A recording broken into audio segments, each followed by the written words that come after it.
வழக்கமா பார்த்தீங்கன்னா, பாக்யராஜ் சார் வந்து வாக்கிங் போவார். காலையில வாக்கிங் போவார். இங்க வாக்கிங் போகும்போதே லைட்டா நெஞ்சில வந்து வலி இருந்திருக்கு. வீட்டுக்கு வந்தவரு வலிக்குதுன்னு சொன்னாரு. அடுத்த என்ன நடந்துச்சுன்னே தெரியல. கொலாப்ஸ் ஆயிட்டாரு. சிஸ்டமேட்டிக்கா சாப்பிடுவார். கண்டதெல்லாம் சாப்பிட மாட்டாரு. முறுக்கு, சீடை அப்படி சாப்பிடுறதெல்லாம் அவருக்கு பழக்கமே கிடையாது நான் பார்த்த வகையில. முந்தானை முடிச்சு படம் வந்தப்பெல்லாம் பார்த்தீங்கன்னா, அதெல்லாம் ரெக்கார்ட் பிரேக் கலெக்ஷன். வண்டி கட்டி போய் வந்து படம் பார்த்தாங்க. ஏவிஎம் பேனருக்கு முந்தானை முடிச்சு அவ்வளோ பெரிய கலெக்ஷனை குடுத்தாங்க.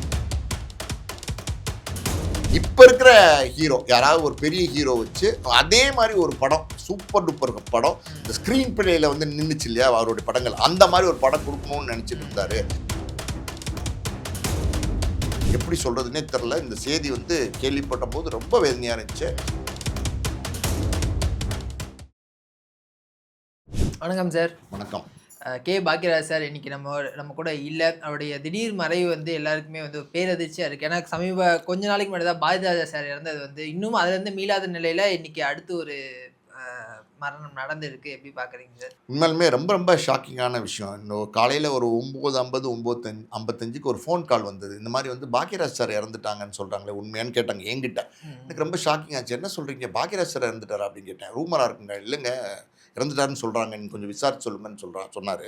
நான் உடனே பார்த்தீங்கன்னா அவருடைய குடும்ப நண்பர், எனக்கு ஒரு நண்பர் இருக்கார், அவர்கிட்ட ஃபோன் பண்ணி சார் இந்த மாதிரி ஒரு நியூஸ் வருது உண்மையான்னு கேட்டேன். அவர் சொன்னார், நான் ஆமாம் சார், நாங்கள் அப்போலோ ஹாஸ்பிட்டலில் தான் இருக்கோம், இப்போ தான் 9:30 மணிக்கு வந்து அவர் இறந்துட்டாருன்னு டிக்ளேர் பண்ணியிருக்காங்க. இறந்துட்டார் சார், தகவல் உண்மைதான் அப்படின்னு சொன்னார். என்ன ஆச்சு அப்படின்னு நான் கேட்டேன்.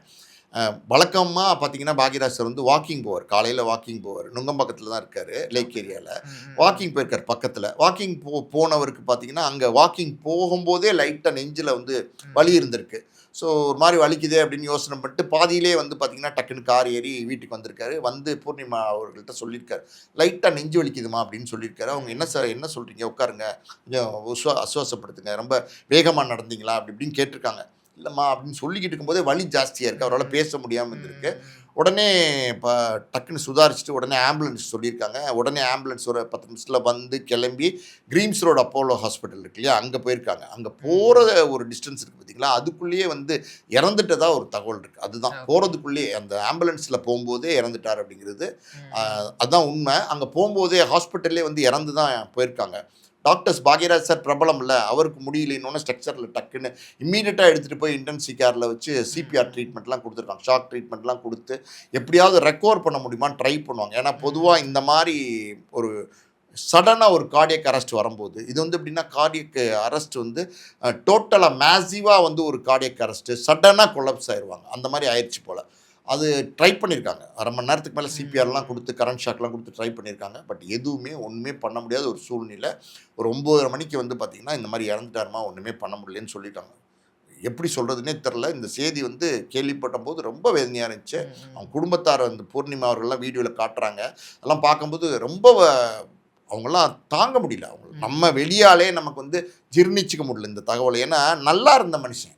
நீங்கள் வந்து பார்த்தீங்கன்னா 2 நாளைக்கு முன்னாடி குஷ்புவோட மகள் திருமணம் நடந்துச்சு இல்லையா நம்ம கோவாவில். அப்போ வந்து அவர் போயிருக்கார் அந்த கல்யாணத்துக்கு. அந்த கல்யாணத்தில் வந்து இருந்த ஃபோட்டோஸ் வீடியோஸ்லாம் கூட வந்துச்சு. அந்த கல்யாணத்தை காலையிலிருந்து பார்த்தீங்கன்னா அந்த குடும்ப உறுப்பினர் மாதிரி குஷ்பு அவங்கெல்லாம் ரொம்ப நெருங்கிய ஒரு தொழில் ரீதியான ஃபேமிலி ஃப்ரெண்ட்ஸு. அதனால் சுந்தர் சி இவங்கெல்லாம் இருக்காங்கன்னு கூடவே இருந்திருக்கிறாரு. காலைல டிஃபன் சாப்பிட்றது, மத்தியானம் சாப்பாடு சாப்பிட்றது எல்லாமே அங்கேவே வந்து ஃபுல் டைம் ஸ்பெண்ட் பண்ணி எல்லாரோடையும் கலகலன்னு பேசி எப்போவுமே ஜாலியாக தானே பேசுவார், ஹியூமராக பேசுவார், நகைச்சுவையாக பேசுவார். அப்படி வந்து ஜாலியாக இருந்திருக்காரு, ரொம்ப ரொம்ப ஜாலியாக இருந்திருக்காருங்க.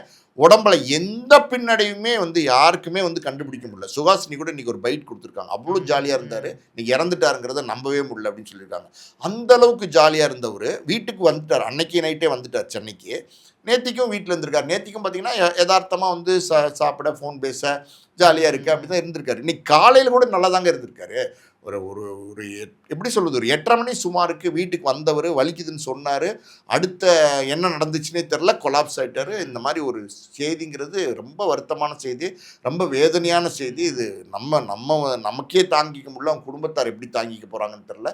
சினிமா துறைக்கு வந்து இது மிகப்பெரிய இழப்பு.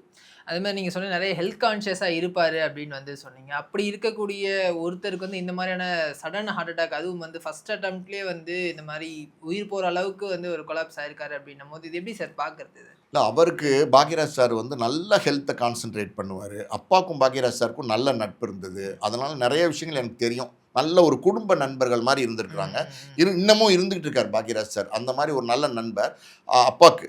அதாவது வந்து பார்த்தீங்கன்னா, அவர் உணவு முறைகளே நான் வந்து பார்த்துருக்கேன். எப்படின்னா, ஞானப்பழம்னு ஒரு படம். அது வந்து ம், பாக்யராஜ் சார் நடிச்சாரு.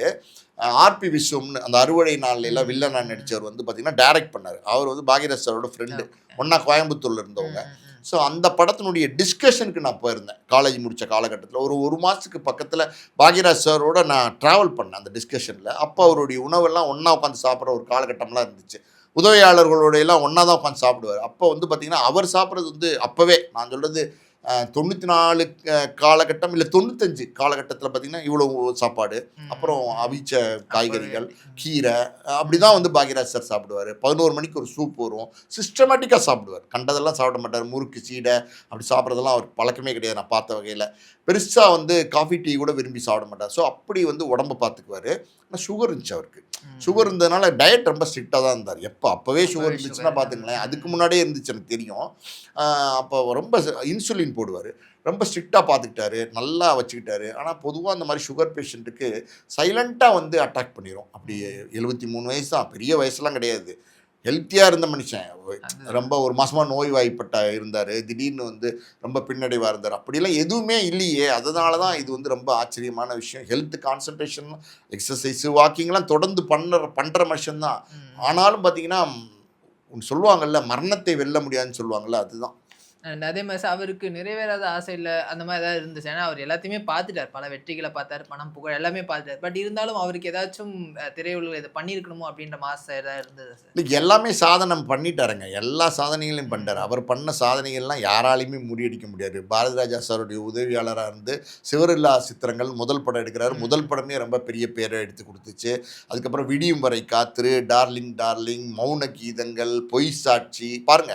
அ ம ம பா என்ன பாமா அ. ருக்மணின்னு நெனைக்கிறேன் அந்த ம், படம். ம், ம். பல படங்கள் ஆரம்பத்தில பாக்யராஜ் சார் எடுத்த படங்களே பார்த்தீங்கன்னா, பெரிய பேரு. இன்று போய் நாளை வா நாளைவா. அப்படின்னு ஒரு ம், படம் ம், எடுத்தாரு. ம். அப்பப்பா! அதோட கிளைமாக்ஸ் எல்லாம் பார்த்தீங்கன்னா, சூப்பரா இருக்கும். ரொம்ப ஹியூமர் சென்ஸு. அவருடைய ஒவ்வொரு படத்துலயும் அந்த கதாபாத்திரங்கள்லாம் ரொம்ப உயிரோட்டமா இருக்கும். அவருடைய திரைக்கதை வந்து ரொம்ப அற்புதமா இருக்கும். அவரு அவர் பண்ண சாதனைகள்லாம் யாராலுமே திரைக்கதை சாதனை வந்து இதுவரைக்கும் ம், பண்ணவே ம், முடியல. ம். முந்தானை முடிச்சு படம் வந்தப்பலாம் பார்த்தீங்கன்னா, அதெல்லாம் ரெக்கார்ட் பிரேக் கலெக்ஷன். வண்டி கட்டி போய் வந்து படம் பார்த்தாங்க. ஏவிஎம் பேனருக்கு ம், ம். முந்தானை முடிச்சு அவ்வளோ பெரிய கலெக்ஷன குடுத்துச்சு. எத்தனையோ 100 படங்களுக்கு மேல எடுத்தவங்க. அவங்களுக்கு பெரிய கலெக்ஷன குடுத்தது 2 படம். அதில 1 முந்தானை முடிச்சு, 1 வந்து பார்த்தீங்கன்னா, சம்சாரம் அது மின்சாரம். ம், ம். சரவணன் சாரே வந்து இத வந்து பதிவிட்டுருக்காரு பல இடங்கள்ல. ஸோ அப்படி வந்து அவரு அடுத்து ஒரு படம் பண்ணாரு. சின்ன வீடுன்னு ஒரு படம் பண்ணாரு. ம், ம். நெறைய விமர்சனங்கள் வந்துச்சு. சின்ன வீடுன்னு ஒரு டைட்டில். அது எப்படி இருக்க போகுது? பாக்யராஜ் சார் வந்து ஏற்கனவே கொஞ்சம் அந்த ம், சென்ஸ் ம், காமெடி ஒண்ணு ம், வைப்பார்ல. ம், ம், இந்த ம். முந்தானை முடிச்சிலே பார்த்தீங்கன்னா, இந்த முருங்கக்கா காமெடி வந்து ஆமா, அன்னைக்கு ஆமா. ரொம்ப பெருசா ஃபேமஸ். பேசப்பட்டது. ஸோ சின்ன வீட்ல என்ன இருக்கும் அப்படின்னு பெரிய எதிர்பார்ப்பு முந்தானை முடிச்சுக்கு அப்புறம் எடுக்குறாரு. அதெல்லாம் ம், பார்த்தீங்கன்னா, ஆடியன்ஸ் வந்து தியேட்டர்ல திபு திபுன்னு போய் பார்த்தாங்க. கூட்டம் கூட்டமா போய் பார்த்தாங்க. ம், ம். அப்படி வந்து ம ப படம் பார்த்தாங்க அந்த படத்தெல்லாம். அப்படி ஒரு பேரும் புகழும் வந்து அவருக்கு அவர் எடுத்தாரு. அவர் எடுத்த படமெல்லாம் பார்த்தீங்கன்னா, எல்லா தூறல் நின்னு போச்சுன்னு ஒரு படம் எடுத்தாரு. நம்பியார வச்சு எடுத்தாரு. சுலோக்ஷனா ம், அந்த படத்துல வந்து ஹீரோயினா ம். நடிச்சிருப்பாங்க. தாவணி கனவுகள்னு ஒரு படம் எடுத்தாரு. ஸோ அவர் எடுத்த படங்கள் ஒவ்வொரு படங்களுமே ஒவ்வொரு சாதனைகள் தான். ஒவ்வொரு சாதனை வரிசை பட்டியல சேர்க்க வேண்டிய படங்கள் தான். அவரு அவர பொறுத்தவரைக்கும் பார்த்தீங்கன்னா, வேட்டிய மடிச்சு கட்டு, அப்புறம் பார்த்தீங்கன்னா, ரத்தத்தின் ம், ரத்தமே, ம், ம். அப்புறம் வந்து அவசர போலீஸ் அப்படின்னு ஒரு 4, 5 படம் எடுக்கும்போது, கொஞ்சம் அதெல்லாம் தோல்வி படம் ஆயிருச்சு. அதனால எப்படி ஃபைனான்ஷியலா கொஞ்சம் பின்னடைவு இருந்துச்சு. ம், ம். அதுக்கப்புறம் மறுபடியும் வந்து ஒரு மிகப்பெரிய வெற்றி படம் குடுக்கணும்னு நெனச்சாரு. அந்த காலகட்டத்தில வந்து பார்த்தீங்கன்னா, விஜயகாந்த் சார் வச்சு சொக்கத்தங்கம் எடுத்தாரு. அதாவது வந்து ம். பார்த்தீங்கன்னா, அந்த தோல்விகளுக்கு அப்புறம் ஒரு பெரிய வெற்றி படம் குடுக்கணும்னு நெனச்சாரு. விஜயகாந்த் சார் வந்து அது ஒரு ஆக்ஷன் ஹீரோ. ஆனா அவர ம். வச்சு பார்த்தீங்கன்னா, ஆக்ஷனும் இருக்கும், அதில கதையும் இருக்கும். ரொம்ப நேர்த்தியா இருக்கும். விஜயகாந்த் சார், சௌந்தர்யா 2 பேரும் நடிச்சிருப்பாங்க. அந்த படம்லாம் பாக்யராஜ் சார் ம். டைரக்ஷன்ல ரொம்ப சிறந்த படம். அதான் சொல்றேன்ல, ஒரு நல்ல கலைஞன் என்னைக்குமே தோக்க மாட்டான். சில தோல்வி படங்கள் இருக்கும். யாருடைய கேரியரா இருந்தாலும் தோல்வி படங்கள் இருக்கும்.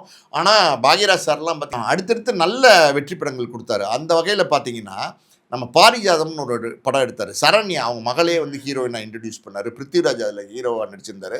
அந்த கதையெல்லாம் பாருங்களேன். பாரிஜாதம் படம் போய் பார்த்தீங்கன்னா அவ்வளவு நேர்த்தியாக இருக்கும், அவ்வளோ பிரமாதமாக இருக்கும். அந்த ஸ்க்ரீன் பிளே வந்து பாக்யராஜ் சார் அன்னைக்கு என்றைக்குமே மிஸ் பண்ணதில்லை. ஆனால் ஒரு விஷயம் பாக்யராஜ் சாருக்குள்ளே இன்றைக்கும் மனசுக்குள்ளே இருந்ததுன்னு சொல்கிறாங்க நெருங்கி பழகக்கூடியவங்க. அவங்க என்ன சொல்கிறாங்கன்னா, இப்போ இருக்கிற ஹீரோ யாராவது ஒரு பெரிய ஹீரோ வச்சு அதே மாதிரி ஒரு படம், சூப்பர் டூப்பர் படம், இந்த ஸ்க்ரீன் பிளேயில் வந்து நின்றுச்சு இல்லையா அவருடைய படங்கள், அந்த மாதிரி ஒரு படம் கொடுக்கணும்னு நினச்சிட்டு இருந்தார். அது மாதிரி ஒரு ஆசை அவருக்கு இருந்துச்சுன்னு சொல்கிறாங்க. அதுதான் நடக்கலைன்னு நினைக்கிறேன். இது மாதிரி அவருடைய மகன் வந்து திரையுலகில் பெருசாக ஜெயிக்கல அப்படின்ற வருத்தமும் அவருக்கு இருந்தது அப்படின்னு வந்து சொல்லப்படுது சார். ஏன்னா நிறைய லெஜெண்ட்ரியோடைய சன்ஸ் வந்து பெருசாக சோபிக்காமல் போவாங்க. நம்ம பாரதிராஜா அவர்களுடைய பையனே பார்த்துருப்போம். ஸோ அந்த மாதிரியான வருத்தம் இருந்தா சார்? சாந்தனு சரியாக இதுவாகலை அப்படின்ற வருத்தம் இருந்ததா இல்லையா அப்படிங்கிறதை விட பார்த்தீங்கன்னா, ஒரு தகப்பன் தன் மகனை வந்து பெரிய ஆளாக்கணும்னு நினைக்கிறது ரொம்ப இயல்பான விஷயம். அது பாக்யராஜ் சாருக்கு மட்டும் இல்லை, எல்லாருக்கும் உள்ள விஷயம் தான், எல்லாருக்கும் பொருந்துகிற ஒரு விஷயந்தான்.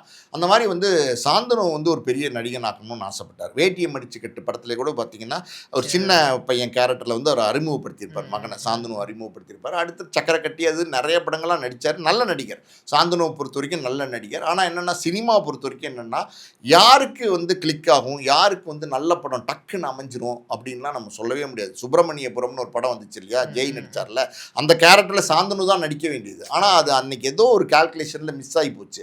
அதான் சொல்றேன்ல, ஒரு நடிகன் அவன் வந்து அடுத்த இடத்துக்கு அடையாளத்துக்கு போகணும் அப்படின்னா நல்ல வெற்றி படம் வேணும் சினிமாவை பொறுத்த வரைக்கும். அந்த சுப்பிரமணியபுரம்லாம் அவர் நடிச்சிருந்தாருன்னா அன்னைக்கே பெரிய லைம்லைட்டுக்கு வந்திருப்பாரு. ஆனால் அப்படி ஒரு பிரேக்கிங் கொடுக்குற ஒரு படம் வந்து சாந்தனுக்கு அமையலைங்கிறது தான் உண்மை. அது வருத்தம் இருக்கத்தானே செய்யும். தன்னுடைய மகன் மிகப்பெரிய ஒரு சாதனையாளர், அவரை இன்னும் பெரிய உயரத்துக்கு கொண்டு வரணும்னு நினைக்கிறதும் அது நடக்காமல் இருக்கிறதும் வருத்தத்தை தானே தெரியும். ஆனால் சாந்தனு நல்ல நடிகர், என்னைக்கு வேணாலும் அந்த உயரத்தை வருவார். இளைஞர் தானே, எப்போ வேணாலும் ஒரு பிரேக்கிங் கிடைக்கலாம், எப்போ வேணாலும் வந்து அப்பாவுடைய சாதனையை தாண்டக்கூடிய ஒரு நடிகனாக வரதுக்கும் வாய்ப்பு இருக்குது. சினிமாவை பொறுத்த வரைக்கும் வரவே முடியாதுன்னு யாரையுமே நம்ம சொல்ல முடியாது, யாரும் வரமாட்டாங்கன்னு நம்ம சொல்ல முடியாது.